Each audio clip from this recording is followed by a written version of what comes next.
అటల్ మోదీ సుపరిపాలన యాత్రలో ఆయన పాల్గొన్నారు. సాగర తీరంలో 9 అడుగుల వాజ్పేయి విగ్రహాన్ని ఆవిష్కరించడం సంతోషంగా ఉందన్నారు. తన తండ్రి చలపతిరావు వాజ్పేయి సన్నిహితంగా ఉండేవారని మాధవ్ గుర్తు చేసుకున్నారు. ఈ కార్యక్రమానికి ముఖ్య అతిథిగా కేంద్ర మంత్రి బండి సంజయ్ పాల్గొనడం సంతోషంగా ఉందన్నారు. వాజ్పేయి స్ఫూర్తిని రాష్ట్రమంతా తెలియజేస్తామని చెప్పారు ఆయన.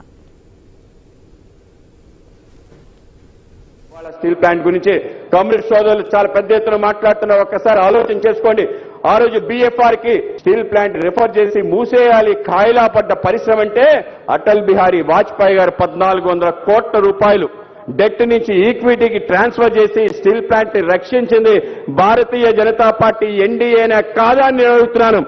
మరొకసారి వాళ్ళ ఇబ్బంది వస్తే 11,440 కోట్లతో పాటు సుమారు 3,000 కోట్ల పైగా ఈక్విటీని ఇచ్చింది ఎవరు? ఈక్విటీని ఇన్ఫ్యూజ్ చేసే సుమారు 15,000 కోట్ల రూపాయలు ఇవాళ స్టీల్ ప్లాంట్ నుంచి రక్షిస్తున్న వ్యక్తి నరేంద్ర మోడీ గారు. మీరు గుర్తుంచుకోవాలి, స్టీల్ ప్లాంట్ ఒకవేళ గానీ ఆ రోజు అటల్జీ నేరు నరేంద్ర మోడీ గారు చేయకపోతే స్టీల్ ప్లాంట్ పరిస్థితి ఏ విధంగా ఉండేది?